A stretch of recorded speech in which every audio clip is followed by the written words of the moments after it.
আপনি কি জানেন, মাজলুমের চোখের পানি যখন আরশে আজিমে পৌঁছায় তখন আসমান কেঁপে ওঠে? আমরা অনেক সময় অবাক হয়ে ভাবি, যারা মানুষের উপর অন্যায় করছে, যারা অন্যের হক কেড়ে নিচ্ছে, তারা কেন এত সুখে আছে? কেন তাদের বিচার হচ্ছে না? আমরা ভাবি, আল্লাহ কি দেখছেন না? আসলে আল্লাহ তো সবই দেখেন। তিনি ছাড় দেন, কিন্তু ছেড়ে দেন না। অপরাধীকে তিনি রশি লম্বা করে দেন যাতে সে সংশোধনের সুযোগ পায়, কিন্তু যখন তিনি ধরেন তখন আর পালানোর কোনো পথ থাকে না। আজকের এই কাহিনীটি আপনাকে নতুন করে ভাবতে শেখাবে যে দুনিয়ার ক্ষমতা আর দম্ভ কতটা তুচ্ছ যখন মহান আল্লাহর বিচার শুরু হয়। শান্তিনগর গ্রামের বুক চিরে বয়ে চলা ছোট নদীটার পাশে একটা জীর্ণ কুঁড়ে ঘর। সেই ঘরে বাস করে রাহেলা আর তার 7 বছরের ছোট ছেলে উমর। 5 বছর আগে এক কালবৈশাখী ঝড়ে রাহেলা তার স্বামীকে হারিয়েছে। স্বামীর রেখে যাওয়া মাত্র কয়েক শতাংশ জমি আর এই ছোট কুঁড়ে ঘরটাই ছিল তাদের বেঁচে থাকার শেষ সম্বল। রাহেলা মানুষের বাড়িতে কাজ করে, আর রাতে যখন উমর ঘুমিয়ে পড়ে তখন জায়নামাজে বসে আল্লাহর কাছে 2 হাত তুলে কাঁদে। তার চোখের পানিতে ভেজা মোনাজাত হয়তো আসমানের মালিক ছাড়া আর কেউ শোনে না। কিন্তু সেই কুঁড়ে ঘরের ঠিক পাশেই দাঁড়িয়ে আছে এক বিশাল অট্টালিকা। জাঁকজমক আর আভিজাত্যে ঘেরা সেই বাড়ির মালিকের নাম চৌধুরী জালাল উদ্দিন। গ্রামের মানুষ তাকে যমের মতো ভয় পায়। তার ইশারায় গ্রামের আকাশ থেকে বৃষ্টি নামে, আবার তার রাগে গ্রামের মাটি ফেটে চৌচির হয়ে যায়, এমনটাই বিশ্বাস করত সাধারণ মানুষ। চৌধুরী সাহেব মনে করতেন তার অগাধ সম্পদ আর ক্ষমতা তাকে ধরাছোঁয়ার বাইরে নিয়ে গেছে।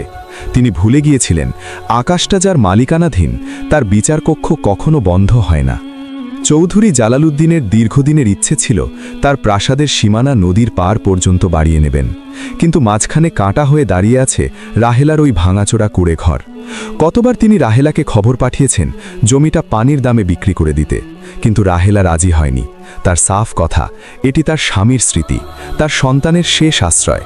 তিনি জালালউদ্দিনকে বিনীতভাবে বলেছিলেন, বাবা চৌধুরী, আমার তো আর যাওয়ার কোনো জায়গা নেই। এইটুকু মাটি আমাকে কেড়ে নিলে আমি আমার এতিম বাচ্চাটাকে নিয়ে কোথায় দাঁড়াবো? চৌধুরী জালালউদ্দিনের কানে সেই আর্তনাদ পৌঁছায়নি, বরং তার মনে এক বিষাক্ত জিদ চেপে বসল। তিনি ভাবলেন, এই সামান্য এক বিধবা নারী তার হুকুম অমান্য করে এত বড় সাহস কোত্থেকে পায়? দম্ভ আর অহংকার মানুষের বিবেককে অন্ধ করে দেয়। জালালউদ্দিনের ক্ষেত্রেও তাই হল। তিনি মনে মনে এক চরম ষড়যন্ত্র আঁটলেন। শীতের এক অন্ধকার রাত, চারদিকে ঝিঁঝি পোকার শব্দ আর হিমশীতল হাওয়া। রাহেলা তখন তার ছোট ছেলেকে বুকে জড়িয়ে গভীর ঘুমে আচ্ছন্ন। হঠাৎ মাঝরাতে এক বিকট শব্দে তাদের ঘুম ভেঙে গেল। রাহেলা ধরফর করে উঠে বসতেই দেখল তার ঘরের এক কোণায় দাউ দাউ করে আগুন জ্বলছে। কেউ একজন বাহির থেকে পেট্রোল ঢেলে আগুন ধরিয়ে দিয়েছে। আগুনের লেলিহান শিখা মুহূর্তের মধ্যে শুকনো খড়ের চালে ছড়িয়ে পড়ল। রাহেলা আর্তনাদ করে উঠল, বাঁচাও, কেউ আমাদের বাঁচাও। উমরকে কোলে নিয়ে সে কোনো মতে আগুনের মধ্য দিয়ে বাইরে বেরিয়ে এলো, কিন্তু তার সামনে যা দেখল তাতে তার কলিজা শুকিয়ে গেল। সামনে দাঁড়িয়ে আছে চৌধুরী জালালউদ্দিনের বিশ্বস্ত লাঠিয়াল বাহিনী। তাদের হাতে ধারালো অস্ত্র আর চোখে নিষ্ঠুরতা। জালালউদ্দিন অন্ধকারের আড়ালে দাঁড়িয়ে এক পৈশাচিক হাসি হাসছিলেন। কেউ সাহায্য করতে এগিয়ে এলো না। গ্রামের মানুষ তাদের ঘরের জানালা বন্ধ করে দিল আতঙ্কে। সবাই জানত এটা কার কাজ, কিন্তু চৌধুরীর বিরুদ্ধে মুখ খোলার সাহস কারও ছিল না। রাহেলা ওমরকে একপাশে সরিয়ে রেখে চৌধুরী জালালউদ্দিনের পায়ের কাছে আছড়ে পড়ল। ধুলিমলিন হয়ে কাঁদতে কাঁদতে বলল, চৌধুরী বাবা, আপনি আমার ঘর জ্বালিয়ে দিলেন, এখন আমার এতিম ছেলেটা কই থাকবে? জালালউদ্দিন তাচ্ছিল্যের হাসি দিয়ে বললেন, তোমাকে অনেক সময় দিয়েছিলাম রাহেলা, এখন তোমার কাছে কোনো ঘর নেই, কোনো জমিও নেই। এই জমি এখন থেকে আমার বাগান বাড়ির অংশ। কাল সকালের মধ্যে যদি এই গ্রাম ছেলে না যাও তবে তোমার ওই ছেলের কথা ভাবো। রাহেলা স্তব্ধ হয়ে গেল। আগুনের আলোয় জালালউদ্দিনের মুখটা শয়তানের মতো দেখাচ্ছিল। রাহেলা আর এক মুহূর্ত দেরি করল না। সে বুঝতে পারল মানুষের কাছে বিচার চেয়ে লাভ নেই। সে উমরের হাত শক্ত করে ধরে নদীর পাড়ে গিয়ে দাঁড়াল। তার চোখের পানি নদীমাতৃকেই মাটির ওপর টুপটুপ করে পড়ছিল। আকাশ তখন মেঘাচ্ছন্ন হয়ে আসছিল, যেন প্রকৃতিও রাহেলার দুঃখে ফুঁপিয়ে কাঁদছে। রাহেলা আকাশের দিকে তাকিয়ে 2 হাত তুলল। তার কণ্ঠস্বর কাঁপছিল, কিন্তু তার মনে ছিল অটল বিশ্বাস। সে বলল, হে আরশের মালিক, হে সকল বিচারকের শ্রেষ্ঠ বিচারক, তুমি কি দেখছো না এই মাজলুমের ঘর জ্বলছে? তুমি কি শুনছো না এই এতিম বাচ্চার কান্না? চৌধুরী জালালউদ্দিন আজ তার ক্ষমতার দম্ভে তোমার জমিনকে নিজের ভাবছে। আমি তো নিঃস্ব, আমার কেউ নেই তুমি ছাড়া। হে আল্লাহ, তুমি তো ছাড় দাও, কিন্তু ছেড়ে দাও না। আমি আজ এই নালিশ তোমার দরবারে রেখে গেলাম, তুমি এর ফয়সালা করো। রাহেলার এই দীর্ঘশ্বাস রাতের স্তব্ধতা চিড়ে আসমানে পৌঁছে গেল। অন্যদিকে চৌধুরী জালালউদ্দিন তার প্রাসাদের ব্যালকনিতে দাঁড়িয়ে সুস্বাদু পানীয় খাচ্ছিলেন আর ভাবছিলেন তার নতুন বাগান বাড়ির নকশা নিয়ে। তিনি ভাবছিলেন টাকা আর ক্ষমতার জোরে আজ তিনি জিতে গেছেন। তিনি জানতেন না যে মালিকের কাছে রাহেলা বিচার চেয়েছে, তার সেনাবাহিনী যখন আক্রমণ করে তখন কোনো দেওয়ালই রক্ষা করতে পারে না। পরের দিন থেকে চৌধুরীর দম্ভ যেন আরও বেড়ে গেল। তিনি রাহেলার সেই পোড়া ভিটে পরিষ্কার করে সেখানে দামি পাথরের শৌখিন বাগান তৈরি করলেন। গ্রামবাসীরা অবাক হয়ে দেখল অন্যায়কারীর কত শ্রীবৃদ্ধি হচ্ছে। তার ব্যবসায় মুনাফা ডাবল হতে লাগল। বড় বড় সরকারি কাজ পেতে লাগলেন তিনি। চৌধুরী সাহেব মনে মনে হাসলেন আর ভাবলেন, কই, সেই বিধবা তো বলেছিল আল্লাহর বিচার হবে, কোথায় সেই বিচার? আমি তো দিন দিন আরও রাজা হয়ে যাচ্ছি। তার কাছে মনে হলো ধর্ম আর নীতি কেবল দুর্বলদের জন্য। তিনি তার বাড়িতে বিশাল এক ভোজের আয়োজন করলেন। সারা দেশের গণ্যমান্য ব্যক্তিদের দাওয়াত দিলেন। জাঁকজমক আর আলোর রোশনাইতে পুরো গ্রাম ঝলমল করছিল। মানুষের হাহাকার আর আর্তনাদ যেন সেই উৎসবের শব্দের নিচে চাপা পড়ে গেল।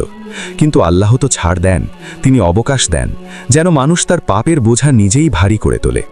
চৌধুরী জালালউদ্দিনের একমাত্র ছেলে সজীব, সে বিদেশে পড়াশুনো করে ফিরে এসেছে। জালালউদ্দিনের সব স্বপ্ন তাকে ঘিরে।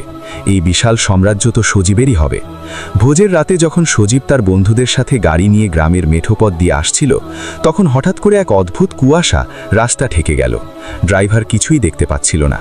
হঠাৎ এক অভাবনীয় শব্দে গাড়িটি নিয়ন্ত্রণ হারিয়ে পাশের সেই গভীর খাদে পড়ে গেল, যেখানে একসময় রাহেলা দাঁড়িয়ে আল্লাহর কাছে বিচার চেয়েছিল। গাড়িটি দুমড়ে মুচড়ে গেল।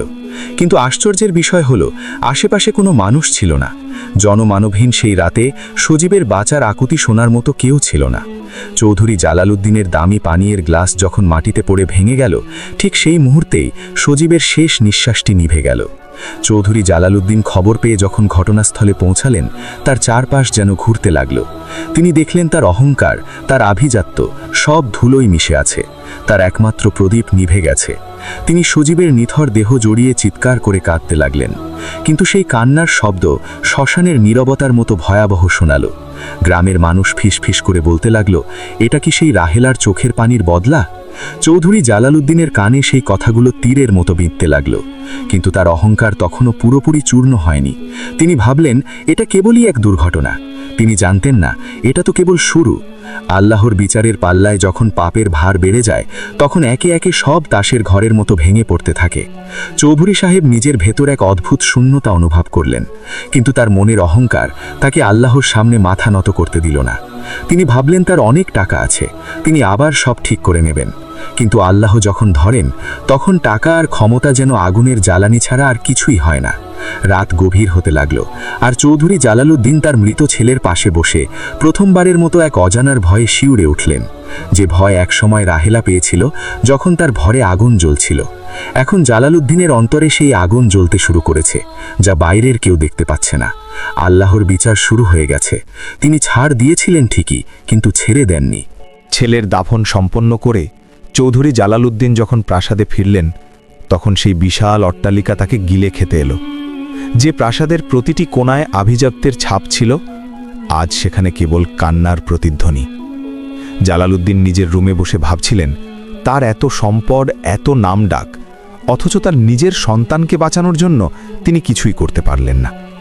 তার মনে পড়ে যাচ্ছিল সেই রাতের কথা, যেদিন আগুনের শিখায় দাউ দাউ করে পুড়ছিল রাহেলার ছোট কুঁড়ে ঘর।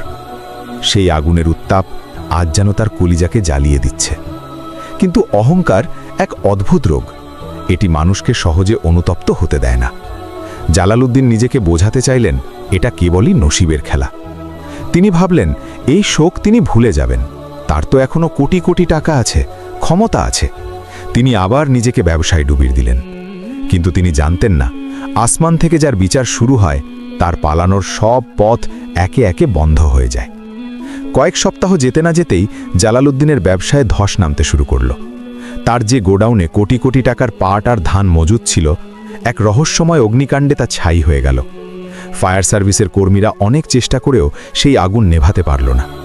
আশ্চর্যের বিষয় হলো, আশেপাশে অন্য কারো সম্পত্তিতে এক আঁচনও লাগল না। কেবল জালালউদ্দিনের সম্পদই পুড়ে খাক হয়ে গেল। এরপর একের পর এক দুঃসংবাদ আসতে লাগল। তার যে বিশাল ব্যাংক লোন ছিল সেগুলো পরিশোধের জন্য চাপ বাড়তে লাগল। বিদেশি পার্টনাররা হঠাৎ করে চুক্তি বাতিল করে দিল। যে মানুষগুলো এতদিন জালালউদ্দিনের পায়ের কাছে বসে থাকত তারা এখন তাকে দেখে মুখ ফিরিয়ে নিতে শুরু করল।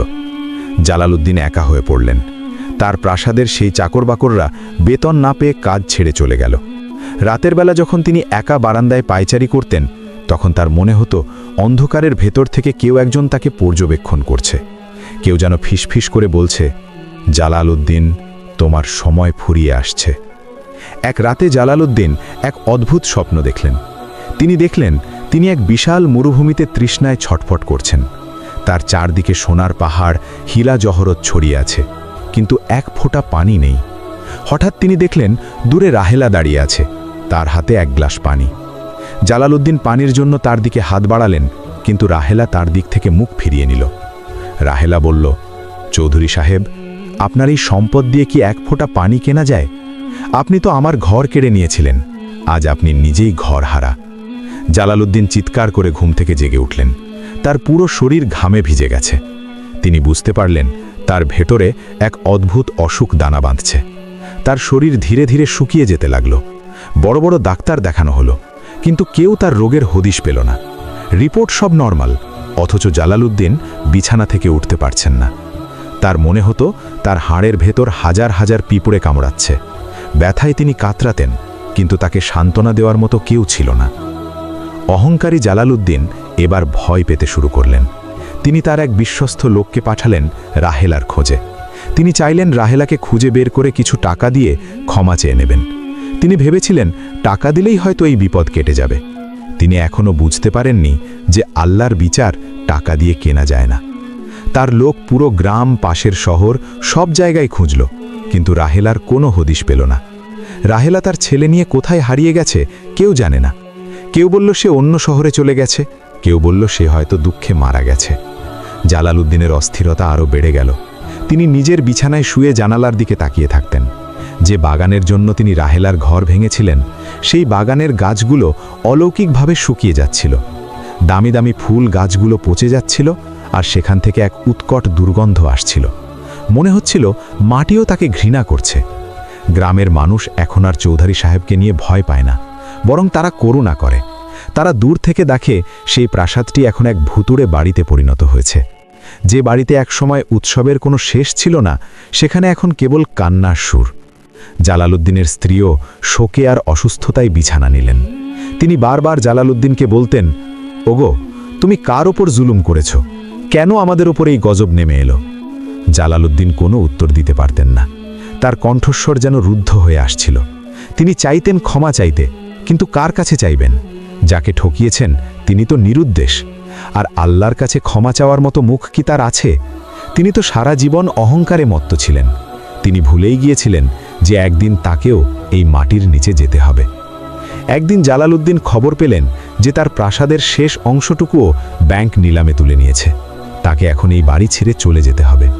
তিনি রিক্ত হস্তে, জরাজীর্ণ শরীরে হুইল চেয়ারে করে তার প্রাসাদের ফটক দিয়ে বেরিয়ে এলেন। তার পরনে দামি পোশাক থাকলেও তার চোখ ছিল কোটরাগত, শরীর ছিল কঙ্কালসার। গ্রামের মানুষ রাস্তার দুপাশে দাঁড়িয়ে দেখছিল সেই প্রতাপশালী জমিদারের পতন। কেউ একটা কথাও বলল না। জালালউদ্দিনের মনে হলো আকাশটা তার ওপর ভেঙে পড়ছে। তিনি যে রাস্তা দিয়ে যাচ্ছিলেন, হঠাৎ তার চোখ পড়ল নদীর ধারের সেই জায়গাটাতে যেখানে একসময় রাহেলার ঘর ছিল। তিনি দেখলেন সেখানে এখন কেবল আগাছা আর কাদা, কিন্তু সেই কাদার ওপর একজোড়া ছোট ছোট পায়ের ছাপ। তার মনে পড়ে গেল ওমরের কথা। সেই নিষ্পাপ শিশুটির আর্তনাদ তার কানে বাজতে লাগল। জালালউদ্দিনকে নিয়ে তার স্ত্রী এক ছোট ভাড়া বাড়িতে গিয়ে উঠলেন। যে মানুষটি সারা জীবন রাজকীয় খাবার খেয়েছেন, আজ তাকে ডাল ভাত জোগাতেও হিমশিম খেতে হচ্ছে। তার শরীরের রোগ দিন দিন বাড়তে লাগল। তিনি অনুভব করতে পারলেন মৃত্যু তাকে ডাকছে, কিন্তু এই মৃত্যু তাকে সহজে শান্তি দেবে না। তিনি প্রতি রাতে বিছানায় ছটফট করতেন আর বলতেন, আমাকে বাঁচাও, আমি আর সহ্য করতে পারছি না। কিন্তু তার সেই হাহাকার দেয়ালে ধাক্কা খেয়ে ফিরে আসত। তিনি বুঝতে পারলেন আল্লাহ তাকে অবকাশ দিয়েছেন ঠিকই, কিন্তু যখন তার পাকড়াও শুরু হলো তখন তাকে চারপাশ থেকে ঘিরে ফেলা হয়েছে। তার সমস্ত সম্পদ, সমস্ত দম্ভ আজ ধুলোয় মিশে গেছে। আজ তিনি এক জীবন্ত লাশ।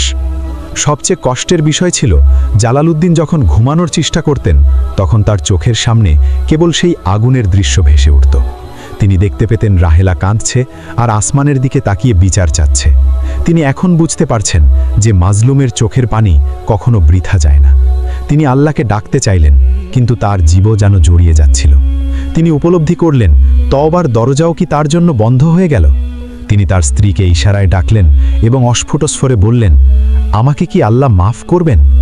তার স্ত্রী কেবল চোখের পানি ফেললেন, কোনো উত্তর দিলেন না। জালালউদ্দিনের এই করুণ দশা দেখে পুরো গ্রাম স্তম্ভিত হয়ে গেল। এটি কেবল একটি মানুষের পতন ছিল না, এটি ছিল অহংকারের পতন। এটি ছিল সেই অমোঘ সত্যের প্রমাণ যে আল্লাহ ছাড় দেন কিন্তু ছেড়ে দেন না। অসহ্য ব্যথায় নীল হয়ে যাওয়া জালালউদ্দিন একদিন বিকেলে জানালা দিয়ে বাইরের আকাশের দিকে তাকিয়েছিলেন। তিনি দেখলেন একদল পাখি ডানা মেলে উড়ে যাচ্ছে। তার মনে হলো পাখিগুলো কত স্বাধীন, অথচ তিনি নিজের পাপের কাঁচায় বন্দী। ঠিক সেই সময় তার দরজায় একজন ফকির এসে দাঁড়ালো। ফকিরের গলার আওয়াজ শুনে জালালউদ্দিনের বুকটা কেঁপে উঠল। ফকিরটি বলছিল, বাবা, এই দুনিয়া মুসাফিরখানা, এখানে যা রোপণ করবে তাই কাটবে। কারো মনে কষ্ট দিও না, কারো হক মেরো না, আল্লাহর বিচার বড় কঠিন। জালালউদ্দিনের মনে হলো এই কথাগুলো সরাসরি তার অন্তরে গিয়ে আঘাত করছে। তিনি ডুকরে কেঁপে উঠলেন, তার সারা শরীর কাঁপতে শুরু করল। তিনি বুঝতে পারলেন তার সময় ঘনিয়ে এসেছে। কিন্তু তার যে অনেক কিছু বলা বাকি ছিল, অনেক ক্ষমা চাওয়া বাকি ছিল, কিন্তু প্রকৃতি তাকে সেই সুযোগ আর দিচ্ছে না। অন্ধকার নেমে আসছে তার জীবনে, এক অন্তহীন অন্ধকার। যে অন্ধকারের ওপারে কি আছে তা ভেবে তিনি শিউরে উঠলেন। তার মনে হলো আসমান থেকে কেউ একজন গর্জন করে বলছে, হে দম্ভকারী, আজ কোথায় তোমার ক্ষমতা? আজ কোথায় তোমার সম্পদ? আজ কার রাজত্ব? কেবল মহান প্রতাপশালী আল্লাহর। জালালউদ্দিনের চোখের কোণ দিয়ে এক ফোঁটা অশ্রু গড়িয়ে পড়ল। কিন্তু সেই অশ্রু কি তার পাপ মুছতে পারবে, নাকি তা কেবল তার যন্ত্রণারই বহিঃপ্রকাশ ছিল? সময় বয়ে চলল আর জালালউদ্দিন তার শেষ পরিণতির দিকে এগিয়ে যেতে লাগলেন। আল্লাহর আদালত প্রস্তুত, আর আসামি এখন কাঠগড়ায় দাঁড়িয়ে। বাইরে তখন ঝমঝম করে বৃষ্টি পড়ছে। আকাশের মেঘগুলো যেন আজ কোনো এক গভীর শোকের বার্তা বয়ে এনেছে। সেই জরাজীর্ণ ভাড়াঘরের এক কোণে ল্যাম্পের টিমটিমে আলোয় শুয়ে আছেন এক সময়ের দাপুটে জমিদার চৌধুরী জালালউদ্দিন। তার শরীরের হাড়গুলো চামড়া ভেদ করে বেরিয়ে আসতে চাইছে। শ্বাস নিতে কষ্ট হচ্ছে তার। প্রতিটি নিঃশ্বাস যেন এক একটি ভারী পাথরের মতো তার বুকে চেপে বসছে। তার স্ত্রী পাশে বসে তসবিহ পড়ছেন আর মাঝে মধ্যে অঝরে কাঁদছেন। জালালউদ্দিনের চোখের পাতা অর্ধেক বোঁজা, কিন্তু মনের আয়নায় ভেসে উঠছে তার জীবনের ফেলে আসা দিনগুলো। তিনি দেখতে পাচ্ছেন সেই অবুঝ শিশু উমরকে, যাকে তিনি ঘর ছাড়া করেছিলেন। তিনি দেখতে পাচ্ছেন রাহেলার সেই অভিশপ্ত দু হাত যা আসমানের দিকে তোলা ছিল। জালালউদ্দিন আজ বুঝতে পারছেন দুনিয়ার কোনো শক্তি আল্লাহর পাকড়াও থেকে তাকে বাঁচাতে পারবে না। তার মনে হচ্ছে তার চারপাশের দেয়ালগুলো ক্রমশ ছোট হয়ে আসছে, যেন তাকে পিষে মেরে ফেলবে। হঠাৎ দরজায় মৃদু কড়াঘাত হলো। জালালউদ্দিনের স্ত্রী ধীর পায়ে গিয়ে দরজা খুললেন। বাইরে অন্ধকারে বৃষ্টির মধ্যে ছাতা হাতে দাঁড়িয়ে আছে এক যুবক। তার চোখে এক অদ্ভুত প্রশান্তি, কপালে সিজদার চিহ্ন। যুবকটি বিনীতভাবে বলল, মা, আমি পাশের গ্রাম থেকে এসেছি। আমি শুনেছি এই বাড়িতে একজন খুব অসুস্থ মানুষ আছেন। আমি কি তাকে একবার দেখতে পারি? জালালউদ্দিনের স্ত্রী অবাক হলেন, কারণ এই দুঃসময়ে তাদের খোঁজ নেওয়ার মতো কেউ ছিল না। তিনি যুবকটিকে ভেতরে আসতে দিলেন। যুবকটি জালালউদ্দিনের বিছানার পাশে এসে বসল। জালালউদ্দিন ঝাপসা চোখে যুবকটির দিকে তাকালেন। কেন যেন তার মনে হলো এই মুখটি তার খুব চেনা। যুবকটি জালালউদ্দিনের কপালে হাত রাখল। সেই স্পর্শে যেন এক অদ্ভুত শীতলতা ছিল। জালালউদ্দিন অস্ফুট স্বরে জানতে চাইলেন, তুমি কে বাবা? যুবকটি মৃদু হেসে বলল, আপনি কি আমায় চিনতে পারছেন না? আমি উমর, সেই ছোট উমর যার ঘর আপনি জ্বালিয়ে দিয়েছিলেন। জালালউদ্দিনের সারা শরীর এক নিমিষে হিম হয়ে গেল। তিনি ভয়ে কুঁকড়ে যেতে চাইলেন, কিন্তু তার নড়াচড়া করার ক্ষমতা ছিল না। তিনি ভাবলেন, উমর কি আজ তার উপর প্রতিশোধ নিতে এসেছে? সে কি তার শেষ নিঃশ্বাসটুকু কেড়ে নিতে এসেছে? জালালউদ্দিনের চোখ দিয়ে অঝরে জল পড়তে লাগল। তিনি কথা বলতে চাইলেন, কিন্তু গলা দিয়ে কেবল গুঙানির শব্দ বেরোল। উমর তার মাথায় হাত বুলিয়ে দিতে দিতে বলল, ভয় পাবেন না, আমি এখানে আপনার ক্ষতি করতে আসিনি। আমার মা রাহেলা বিবি মৃত্যুর আগে আমাকে একটি কথা বলে গিয়েছিলেন। তিনি বলেছিলেন, উমর রে, আল্লাহ তাআলা যেমন রহমান ও রহিম, তেমনি তিনি কাহার ও জব্বার। তিনি জালালউদ্দিনকে ছাড় দিয়েছেন, কিন্তু আজ যখন তার বিচার শুরু হয়েছে তখন তার কষ্ট দেখে আমার অন্তর কেঁদে উঠছে। মা বলেছিলেন আমি যেন আপনাকে ক্ষমা করে দিই। উমর পকেট থেকে এক বোতল পানি বের করে জালালউদ্দিনের মুখে কয়েক ফোঁটা দিলেন। তিনি বললেন, চৌধুরী সাহেব, যে জমি আপনি কেড়ে নিয়েছিলেন সেখানে আজ এক বিশাল এতিমখানা আর মসজিদ হয়েছে। আমি বড় হয়ে শিক্ষকতা করছি এবং সেই এতিমখানার দেখাশোনা করছি। আপনার সেই প্রাসাদে আজ এতিম শিশুরা কোরআন তেলাওয়াত করে। আপনার পাপের সেই জায়গায় এখন আল্লাহর জিকির হয়। জালালউদ্দিনের বুক ফেটে কান্না এলো। তিনি ভাবতেও পারেননি যে যাকে তিনি পথের ভিখারি করেছিলেন সেই আজ তাকে পানি খাওয়াচ্ছে। তার মনে হলো এর চেয়ে বড় শাস্তি আর কি হতে পারে। দম্ভের পতন কত ভয়াবহ হয় তা তিনি আজ হাড়ে মাসে টের পাচ্ছেন। উমর বলতে লাগল, মা আমাকে বলেছিলেন প্রতিশোধ নেওয়া মানুষের কাজ, কিন্তু ক্ষমা করা আল্লাহর গুণ। আল্লাহ আপনাকে দুনিয়াতেই আপনার সব অহংকার ধুলোয় মিশিয়ে দিয়েছেন, যাতে আপনি তওবা করার সুযোগ পান। জালালউদ্দিনের মনে হচ্ছিল তার অন্তরের ভেতর থেকে কেউ যেন এক বিশাল বোঝা সরিয়ে নিল, কিন্তু তার শারীরিক কষ্ট কমার কোনো লক্ষণ ছিল না। বৃষ্টির শব্দ যেন আরও তীব্র হল। জালালউদ্দিন ইশারায় উমরকে কাছে ডাকলেন। তিনি খুব কষ্টে কাঁপা কাঁপা গলায় বললেন, বাবা, আমাকে মাফ করে দাও। উমর ধীরস্থির কণ্ঠে বলল, আমি আপনাকে অনেক আগেই মাফ করে দিয়েছি, কিন্তু আপনি আল্লাহর কাছে মাফ চান, কারণ তার দরবার থেকে ফিরে আসার আর কোনো রাস্তা নেই। জালালউদ্দিনের দৃষ্টি ক্রমশ স্থির হয়ে আসছিল। তার কানে তখনও বাজছে সেই মসজিদের আজান, যা একসময় তার দম্ভের কারণে বন্ধ ছিল।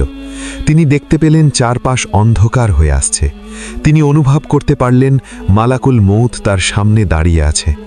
জালালউদ্দিনের জীবনের শেষ মুহূর্তগুলো ছিল অত্যন্ত যন্ত্রণাদায়ক। তার জিহ্বা বারবার শুকিয়ে যাচ্ছিল, আর তিনি কেবল অদ্ভুত এক আতঙ্কে ছটফট করছিলেন। তার স্ত্রী আর উমর পাশে বসে সূরা ইয়াসিন পাঠ করছিলেন। শেষ পর্যন্ত এক দীর্ঘশ্বাসের সাথে সাথে জালালউদ্দিনের শরীরের সব শক্তি নিভে গেল। তার চোখ দুটি খোলা রয়ে গেল, যেন তিনি শেষ মুহূর্তেও কিছু বলতে চাইলেন, কিন্তু পারেননি। গ্রামের মানুষ জানতে পারল জালালউদ্দিন আর নেই। যে মানুষটি একসময় পুরো গ্রাম শাসন করত, তার জানাজায় গুটি কয়েক মানুষ ছাড়া আর কেউ ছিল না। তার সেই বিশাল সম্পত্তি আজ অন্যের অধীনে, তার দম্ভ আজ মাটির নিচে। এখন আমি আপনাদের কিছু কথা বলতে চাই। আমার ভাই ও বোনেরা, একবার ভাবুন তো, আমরা কিসের অহংকার করি? এই যে আমাদের টাকা, ক্ষমতা, দামি বাড়ি, এগুলো কি আমাদের সাথে কবরে যাবে? আমরা কত মানুষের মনে কষ্ট দিই, কত এতিমের হক মেরে খাই, কত মানুষের চোখের জলের কারণ হই। আমরা কি ভাবি না যে ওপরওয়ালা সব দেখছেন? আল্লাহ তাআলা বড় দয়ালু। তিনি আমাদের বারবার সুযোগ দেন, তিনি আমাদের রশি লম্বা করে দেন যাতে আমরা ফিরে আসি। কিন্তু আমরা তো অবুঝ, আমরা মনে করি আমাদের কেউ ধরার নেই। মনে রাখবেন, মাজলুমের দীর্ঘশ্বাস যখন আরশে পৌঁছায় তখন আল্লাহর আরশ কেঁপে ওঠে। তিনি ছাড় দেন, কিন্তু কখনোই ছেড়ে দেন না। জালালউদ্দিনের মতো পরিণতি যেন আমাদের কারো না হয়। কারো মনে কষ্ট দেওয়ার আগে একবার ভাববেন, কাল যখন আপনাকে আল্লাহর সামনে দাঁড়াতে হবে তখন আপনি কি জবাব দেবেন। দুনিয়ার বিচার থেকে হয়তো আপনি টাকা দিয়ে বাঁচতে পারবেন, কিন্তু আল্লাহর বিচার থেকে বাঁচানোর মতো কেউ থাকবে না। হে দয়াময় আল্লাহ, আপনি আমাদের অহংকার থেকে রক্ষা করুন, আমাদের অন্তরকে নরম করে দিন, আমরা যেন কারো চোখের জলের কারণ না হই। আমাদের ক্ষমা করে দিন মালিক, আমাদের তওবা কবুল করুন, কারণ আপনার পাকড়াও বড় কঠিন, বড় ভয়াবহ সেই দিন যখন কেউ কারো হবে না, কেবল আমাদের আমল ছাড়া আর কিছুই থাকবে না। হে আল্লাহ, আমাদের হেদায়েত দান করুন। আমিন।